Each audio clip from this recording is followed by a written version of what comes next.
Rich people don't buy less, they buy differently. And the 12 things they refuse to buy might be sitting in your own cart right now.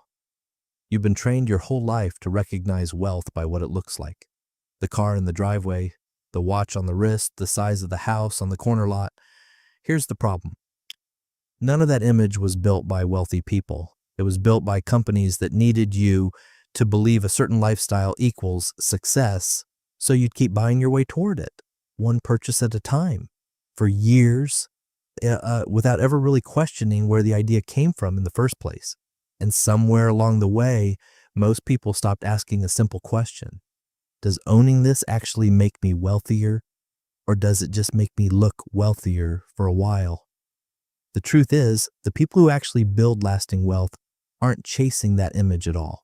They're doing something almost invisible. They're refusing to buy certain things on purpose over and over for years. And that list is not just yachts and private jets. Today, we're breaking down 12 of them, and by the end, you'll probably recognize at least 3 in your own spending. Some of these will feel obvious once you hear them. A few will genuinely surprise you because they've got nothing to do with luxury at all and everything to do with habits so small they never even register as spending decisions. Let's get into it. Before the list, one shift matters more than any single item on it. Most people ask, can I afford this? That question feels responsible, but it's incomplete because you can afford almost anything if you stretch it far enough across enough months, enough payment plans, enough small compromises you barely notice making. The better question, the one wealthy-minded people default to without even thinking about it, is this. What will this actually cost me once I count everything it drags in behind it? Not just the price tag, the maintenance, the subscription, the storage, the stress, the follow-on purchases it quietly requires. Keep that question in your head because every single item on this list runs through it. Number 1, rush and convenience fees. Every checkout screen has a version of the same offer now. Pay a little more and get it today. Pay extra and skip the line. Pay a premium and someone else waits so you don't have to. Wealthy-minded people almost never take that bait, not because a few dollars is going to break them, but because convenience fees are a tax on impatience, and impatience is expensive when it becomes a habit. If you can plan one day ahead, you almost never need to pay for speed. The savings look small once, and they look enormous once you add up a decade of pay extra to skip the wait. Number 2, anything that duplicates insurance they already have. Credit cards already come with purchase protection. Homeowners and renters policies already cover a surprising number of situations. Yet checkout screens keep offering separate protection plans for the exact same risk, priced as if you've never been covered for anything in your life. Wealthy-minded people check what they already have before they agree to pay again for the same safety net. Most of the time, a 5-minute look at an existing policy answers the question a salesperson is trying to rush past. Paying twice to protect the same dollar isn't caution. It's a leak nobody's watching, quietly repeated at every checkout for years. Number 3, a bigger house than they actually use. This one surprises people because a bigger house looks like proof of wealth, but extra square footage comes with extra property tax, extra heating and cooling, extra furniture to fill it, extra cleaning, extra insurance, and extra pressure to fill rooms nobody sits in most weeks of the year. Wealthy-minded people size their home to how they actually live, not to how many people they want to impress at a holiday party once a year.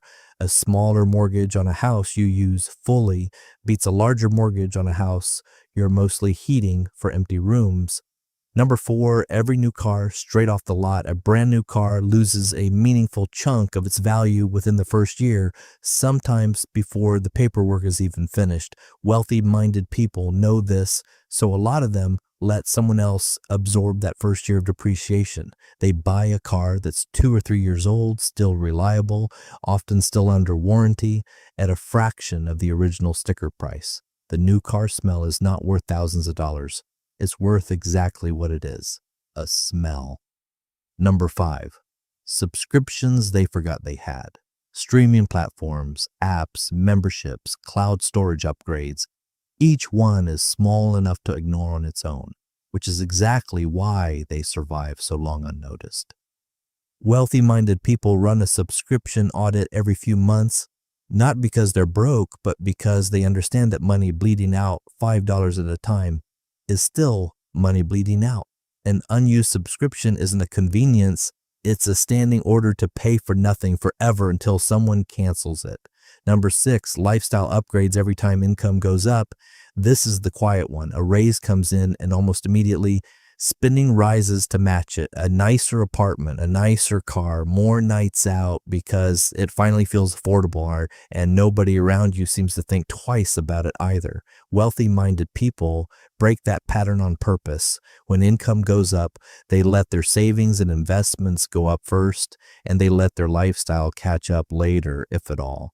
The version of you that stayed in the modest apartment 2 years into a higher salary is usually the version of you that ends up with real options 5 years after that. Notice something about these first 6. None of them are about denying yourself anything. They're about closing small, boring leaks that most people never bother to look for because none of them feel dramatic in the moment. That's exactly why they work. Nobody builds wealth from one big heroic decision. They build it from a dozen small refusals nobody else even notices they're making. Number 7, anything sold through urgency, limited time, today only. Doors close at midnight. Wealthy-minded people treat urgency itself as a warning sign because a genuinely good deal on a big purchase almost always survives you sleeping on it.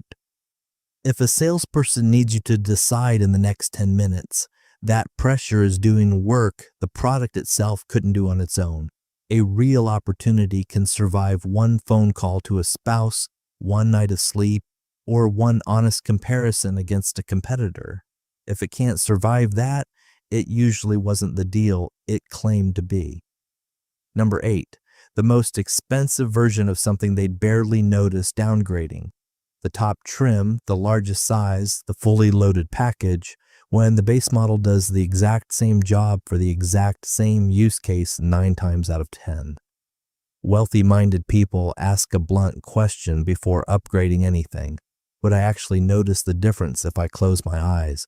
If the honest answer is no, the extra money bought nothing but a feeling, and feelings are the most expensive thing sold in any store, precisely because nobody rings them up separately. Number 9, spending that exists to keep up with the social circle, the dinners that cost more than planned because everyone else ordered the expensive option and nobody wanted to be the one to order differently. The trip nobody could quite afford, but nobody wanted to be the one to say so out loud. Wealthy-minded people separate their spending from their social circle's spending early because matching everyone else's checkbook is one of the fastest ways to end up quietly carrying someone else's financial problems as your own. Number 10, get rich quick education, courses, programs, and coaching promising a shortcut to the kind of wealth that historically has almost always come from years of unglamorous consistency. Wealthy-minded people are usually the most skeptical people in the room when someone's selling a shortcut because they know from experience that the real path was slower and less exciting than the ad made it look. That doesn't mean every course is worthless, but it does mean the flashier the promise, the more scrutiny it deserves before card comes out. Number 11, silence when a question would have saved money. This sounds strange, but think about how often people stay quiet out of embarrassment. Quiet when a bill looks wrong, quiet when a price feels negotiable, quiet when a fee doesn't make sense. Wealthy-minded people ask the uncomfortable question anyway because staying quiet to avoid an awkward 30 seconds can cost far more than the awkwardness itself. Number 12. Purchases they can't explain in one sentence. If someone can't say why they're buying something in a single clear sentence, that's usually the moment worth pausing at the register. I need this because my old one broke is one sentence. And it's a real reason. I don't know. It just felt like it was time. Is not a reason at all. It's a mood wearing a reason's clothing. Wealthy-minded people notice the difference between the two before their card gets charged, not after the box is already open. Here's a quick filter you can run before almost any purchase built from everything on that list. First, would I still buy this if nobody I know would ever see it? That question strips out anything you're really buying for an audience. Second, what does owning this cost me next month and the month after that, not just today? Third, am I deciding right now because it's genuinely time or because someone built a countdown clock to rush me? And fourth, could I explain this purchase to myself in one honest sentence? Run anything through those four, and most unnecessary spending exposes itself before the money ever leaves your account. Look back at that list, and a pattern shows up. None of it is really about the items. It's about a habit of pausing just long enough to ask what a purchase actually costs once everything that drags in gets counted. That pause is not about being cheap, and it's not about denying yourself anything that matters. It's about refusing to let a checkout screen, a salesperson, or a comparison with someone else's life make the decision for you. The image of wealth was never the point. The image was built to be bought, and every industry that profits from you buying it has gotten very good at making that image feel urgent, normal, and unquestionable. Actual wealth doesn't announce itself in a driveway. It shows up quietly years later as options. The ability to change jobs without panicking. The ability to cover an emergency without a single sleepless night. The ability to say no to something everyone else said yes to without needing to explain yourself. None of that gets built by what you buy. It gets built by everything you were smart enough to walk past. So the next time you're standing at checkout, don't just ask if you can afford it. Ask what it's actually going to cost you in every sense of that word, and let that answer decide every single time until it becomes automatic instead of something you have to remember to do. If this kind of thinking is useful to you, subscribe, because we break down money in plain language every week so you can keep more of what you earn and stop paying for things that were never worth it in the first place.